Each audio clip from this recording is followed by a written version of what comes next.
Caríssimos irmãos e irmãs, aqui na carta de São João, na primeira carta, fala mais uma vez de alguns aspectos importantes. A justiça, ela vem de Deus. Todo aquele que pratica a justiça nasceu. O que é justiça? O que é ser justo? Dar a cada um o que é seu. Certo? Existe justiça entre nós e Deus?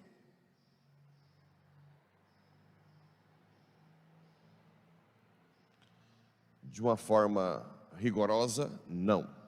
Nós não podemos restabelecer justiça com Deus, porque Deus nos deu tudo. Existem 3 aspectos de justiça para que haja justiça. Primeiro, um débito rigoroso, certo? Alteridade, não tem como você fazer justiça com você mesmo, tem que ter uma outra pessoa. E o terceiro, mesmo nível de dignidade. Ou seja, não existe justiça entre nós e Deus, porque Deus está muito acima de nós. Por isso que quem teve que restabelecer a justiça foi quem? O próprio Filho de Deus. Ele encarna, e aí ele oferece todo o seu sofrimento em expiação para restabelecer a justiça com Deus. Nós podemos restabelecer justiça com o Pai através dele, que tem o mesmo nível. Assim como nós nunca podemos restabelecer justiça com os pais, né? Porque os pais nos deram tudo. Tudo. De vez em quando eu ouço, acho muito, filhos cobrando juro de agiota de pais. É para acabar. É para matar, né? Ganha tudo e depois mete um juro. Não é juro, se fosse juro de poupança, não deveria nem ter, mas juro mesmo. E cobra. Já vi pais chorando que às vezes teve que pegar com outro filho, porque o outro filho é sem ideia, né? Que tem que vender a casa para pagar o filho que está cobrando juro. Estamos vivendo um momento muito delicado da sociedade, né? Então não existe também justiça. O que se existe diante de Deus chama religião, né? É a virtude que é um derivado da justiça, religião. Com os pais, piedade. Mas a justiça é impossível que nós possamos restabelecê-la com os pais, com Deus. Mas aqui diz que quem é justo é porque é filho de Deus. Ou seja, quem vive a justiça nesse mundo tem a centelha de Deus, né? A luz. Porque é uma pessoa que já é preenchida pelo amor de Deus, pela graça. É uma pessoa que não tem dificuldade em restabelecer o que é de cada um para cada um. Fazer justiça. Por isso que uma das bem-aventuranças é: bem-aventurados os que têm sede de justiça, porque serão saciados.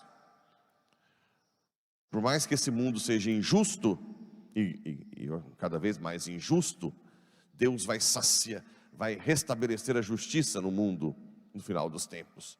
Ninguém escapa da justiça divina, graças a Deus, né? Diante de tantas injustiças que nós estamos sofrendo. Vede quando grande o amor do Pai, sermos chamados filhos de Deus, e nós seremos como Ele. Aqui uma coisa extraordinária. Deus, que sempre viu com maus olhos o homem querer ser Deus por si mesmo, na verdade, Ele quer nos dar a divindade. Acreditem se quiser, mas os santos, no final dos tempos, vão ter o corpo glorioso que Jesus tem. Vão participar da divindade do Pai. Algo extraordinário. É um dos motivos que Deus permitiu o pecado original? Por que Deus permitiu o pecado? Santo Agostinho disse, porque Ele pode tirar um bem maior. O bem maior é dar o céu. O céu é infinitamente melhor do que o paraíso de Adão e Eva. E se nós reclamarmos, mas o que eu tenho a ver com Adão? Então o que nós temos a ver com Jesus, que é um outro homem? A justiça divina é muito plena. Se nós caímos por um homem, nós seremos resgatados por outro. Pronto. Pelos méritos de Cristo, podemos entrar no céu. E aqui diz também que todo mundo que espera nele será purificado dos pecados. Que ninguém vê a Deus quem não tem um coração puro. Por isso que vem a doutrina do purgatório, da purificação dos pecados. Porque senão seria muito injusto, né? Morrem dois, um que foi muito santo na terra e o outro que foi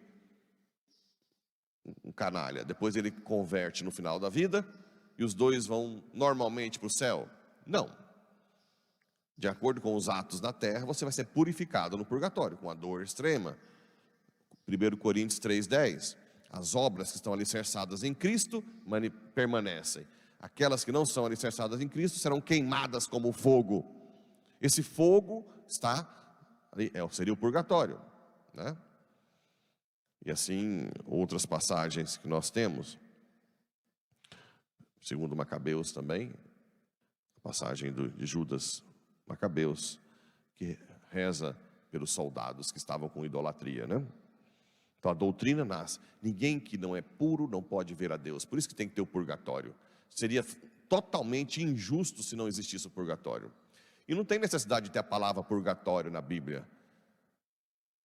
A Bíblia fala de purificação o tempo inteiro. Purgatório quer dizer purificar-se.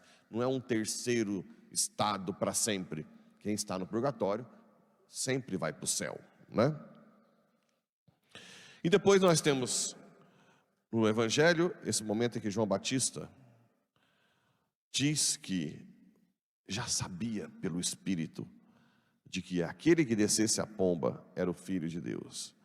Então ele mesmo testemunha, o último profeta do Antigo Testamento, o que está no meio, né? O que aponta. Então, todo o Antigo Testamento prepara para a vinda de Cristo, até que João Batista é o último, que aponta o Cordeiro. Eis o Cordeiro de Deus, que tira o pecado do mundo, a quem não sou digno nem de desamarrar suas sandálias, né?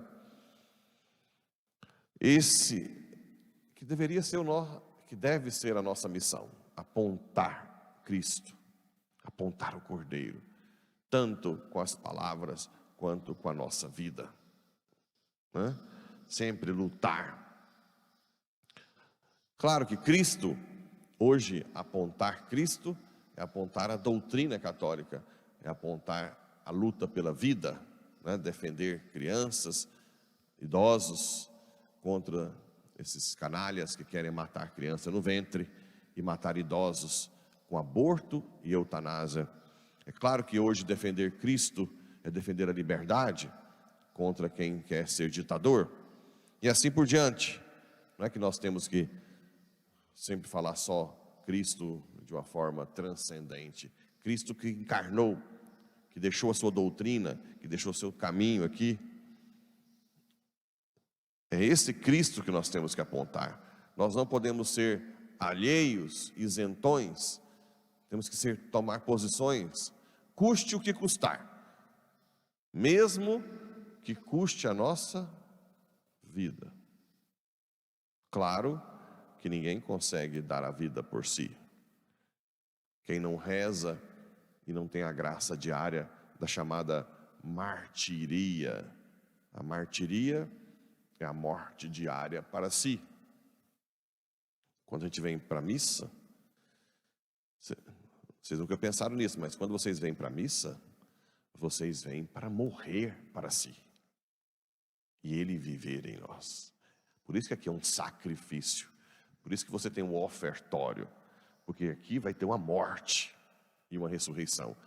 Todas as vezes que você vier piedosamente à Santa Missa, você morre com Cristo e ressuscita com Ele. Morre dos seus pecados, dos seus apegos, seus caprichos, as suas ideologias e renasce para a vida nova, né? Essa é a função da Santa Missa. Morrer. O sacerdote, até tem aquele, acho que foi o Fulton Sheen, né? Que escreveu um livro, O Sacerdote Não Se Pertence. O que esse livro diz? Ele diz que se perdeu, o padre perdeu a noção de que na missa ele é o sacrifício. Porque se eu sou persona Christi, quem foi o sacrifício? Não foi Cristo? Então, essa noção de que o padre vai para o altar para ser sacrificado, se perdeu muito, né? A gente fica com medo. Não, eu não quero.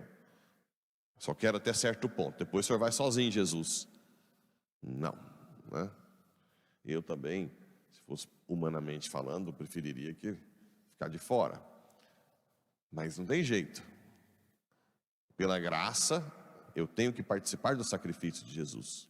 Assim como todos vocês participam. Eu acho, eu já avisei, eu já disse aqui outras vezes, não sei quem está me ouvindo também, quantos pais de família, mães de família que são colocados no sacrifício o tempo inteiro, né? É muito complicado. E eu acho muito mais doloroso um pai, uma mãe de família que sofre com os filhos, por exemplo. Um câncer nos filhos, drogas, pecados. Porque você não tem controle. Eu aqui, eu tenho que me colocar como sacrifício, eu. Mas quantas famílias estão no Calvário?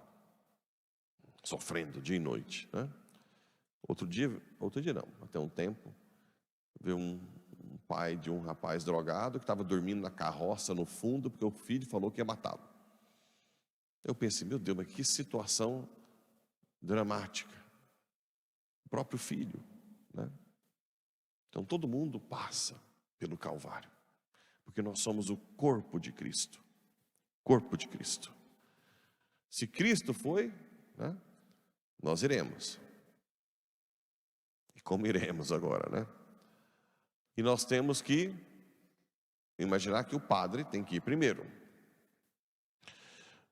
Então, como a gente não presta mesmo, não adianta falar que presta, eu mesmo sei que não presto, o que nos sobra é implorar a graça de Deus. Senhor, que eu não te traia, que eu não dê as costas para ti.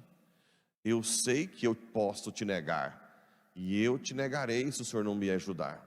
Se o Senhor não me der a graça, eu vou dar as costas para ti. Sem ti, nada sou. Me ajuda, Senhor.